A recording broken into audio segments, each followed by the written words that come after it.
Oh man, who loves recording a video and then finding out there was a driver update and it completely shut off your microphone during all the recording? Well, just know that all that information I gave was too good and would make trading too easy. So let's go ahead and do a simpler recap.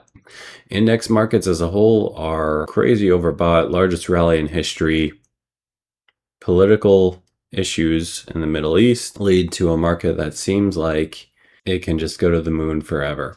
This market has gotten used to being bailed out every time there's a crisis, so people are just fearlessly buying whenever there's a correction. And I'm not going to be the one that predicts when that ends. But because everything's so overbought, even though I do believe that we could continue to make higher highs, I just want to take a step back and stay away from the ES and the NASDAQ, which did hit all-time highs. However, Dow came to an area on Friday where it made sense to have a pullback, and it has already had a pullback from the area. So while I want to pause on the buy side, the was one that if we start seeing weakness come in, I am willing to take a stab at the short side until we get down to this 4,900 area, or 49,000 area, I should say. Oil had a nice rally on Friday. We were able to take part in some of that, but because of the time and just the distance, I wasn't able to get a full target on that one, so just closed out with a partial profit. So Friday was not a fun day, but glad we were able to get back some of the losses. And then gold, we tried to get long on Friday, but it just rallied so hard, and then once it made it those higher highs, which is what we were looking for as a target destination, I just backed off of it and said no more. So now it's in an area where I don't have any clarity on it, so I'm going to step away from gold. Natural gas has been moving up, and I don't feel like there's an edge either direction. Just something I'm going to keep watching because it is starting to get a change in direction potentially. We'll see how it reacts to this area here and check back in a few days.